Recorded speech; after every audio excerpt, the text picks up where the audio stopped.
बहुत पुरानी बात है। एक बार एक व्यक्ति ने तय किया कि उसे इस जीवन के हर मोह माया को त्याग देना है और सन्यासी बनना है। वह यह सोचकर अपने गुरु के पास गया और कहा, मुझे सन्यासी जीवन जीना है। गुरु ने पूछा, क्या तू सच में सन्यासी बनना चाहता है? उस व्यक्ति ने जवाब दिया, हाँ। तब गुरु ने कहा, ठीक है, आज के बाद से तुम मुझसे कभी नहीं मिलेगा। जब जरूरत होगी मैं खुद तुझे बुला लूँगा। इस आश्रम में 500 से भी ज़्यादा सन्यासी हैं, तुझे भी उनकी तरह रहना है। व्यक्ति ने कहा, ठीक है, और वह जाकर एक बंद कमरे में चुपचाप बैठा रहता। उसे चावल कुटने का काम दिया गया था। वह रोज 500 सन्यासी के लिए चावल कुटता। जब थक जाता तो वह वहीं सो जाता और फिर वापस उठकर चावल कुटने लगता। उसे लगता था जब गुरुजी को उसकी ज़रूरत होगी वह खुद उसे बुला लेंगे, और इसी इंतजार में वह रह गया। वह सुबह से शाम तक बस चावल कुटता रहता, क्योंकि गुरुजी ने उसे यही करने को कहा था। 12 सालों तक यही चलता रहा, लेकिन जब तक वह बेहद शांत हो गया था, उसके मन में ना कोई विचार, ना कोई अड़चन। वह इसी काम में लगा रहता था। 12 सालों में यह उसकी दिनचर्या बन चुकी थी। 12 साल बाद गुरु को लगा कि अब उसके जाने का वक्त आ गया है। उसने सब में यह घोषणा करवा दी कि जो भी मेरा उत्तराधिकारी बनना चाहता है वह रात में मेरे कमरे की दीवार को फांद कर आएगा और 4 पंक्ति लिख कर जाएगा। उस पंक्ति में जीवन को कैसे सही तरह से जीना है उसे लिखना होगा, लेकिन यह उसे स्वयं से लिखना है, खुद के अनुभव बताना है। सभी गुरु को मानते थे, उनके शिष्य थे, लेकिन सब उन्हें इस तरह धोखा नहीं देना चाहते थे। उनके आगे खुद को प्रस्तुत करना आसान नहीं था। हिम्मत तो सभी शिष्य में थी, लेकिन यह काम कोई करना नहीं चाह रहा था। उन्हीं में से एक विद्वान शिष्य ने यह कर दिखाया। उसने दीवार फांदकर कमरे की दीवार पर 4 पंक्ति लिख दी, जिसमें लिखा था कि मन एक दर्पण की तरह है जिसमें धूल जम जाती है। उस धूल को साफ कर दो, सत्य अनुभव में आ जाता है और सत्य मिल जाता है। सुबह गुरु उठे तो उन्होंने देखा और बोला, यह किस मूर्ख ने मेरी दीवार को खराब कर दी, उसे पकड़ कर लेकर आ। लेकिन वह विद्वान यह लिख रात में ही भाग गया था, क्योंकि यह विचार उसके नहीं थे। वह बड़े बड़े ग्रंथों से विचार लेकर उस दीवार पर लिख चुका था।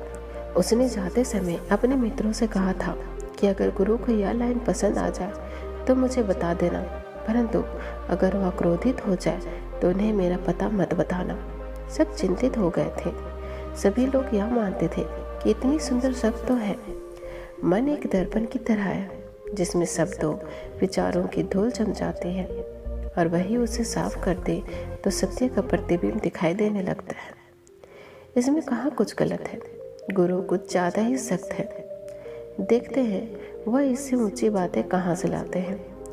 पूरे आश्रम में यही बातें चल रही थी। उन्हीं में से 4 व्यक्ति एक दूसरे से बात करते हुए उस चावल कुटने वाले के पास से निकले। उनकी बातें सुनकर वह हंसने लगा।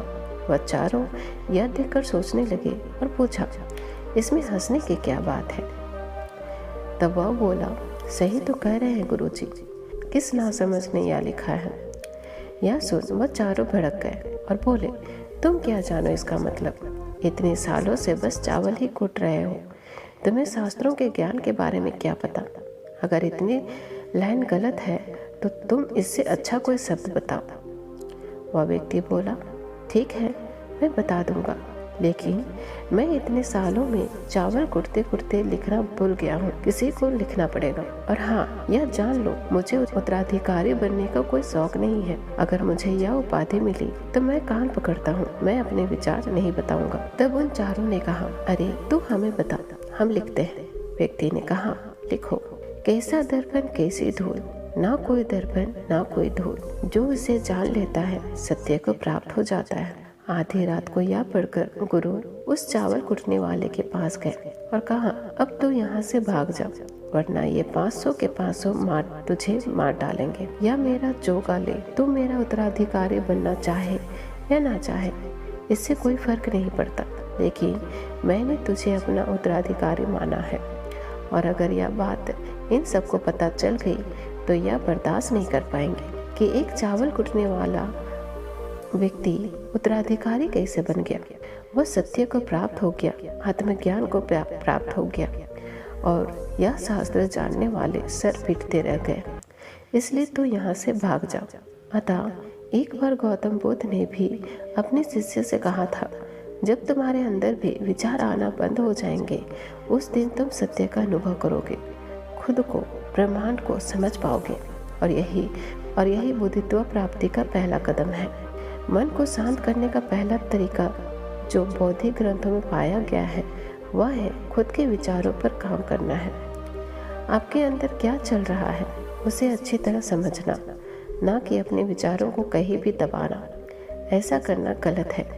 मन भटकेगा, बार बार भटकेगा, लेकिन जब भी आपको ऐसा लगे आप तुरंत अपने विचारों का निरीक्षण करना शुरू कर दें। आप खुद कुछ समय बाद यह नोटिस करेंगे कि आप अपने विचारों को लंबे समय तक ऑब्जर्व करने लगे हैं। हर तरह के अच्छे बुरे विचार आपके मन में आ रहे हैं, लेकिन आप उसके साथ किसी भी तरह की छेड़खानी नहीं करते हो। एक समय आने पर आप खुद के विचार पर आराम को कंट्रोल कर लेंगे। आप आने वाले कल या बीते कल की चिंता ना करके अपने वर्तमान में जियोगे। जो अभी इस समय आपके सामने है, आपको उसी में अपना ध्यान केंद्रित करना है। आपको मेरे ये वीडियो अच्छी लगी तो please like, share and subscribe. Thank you.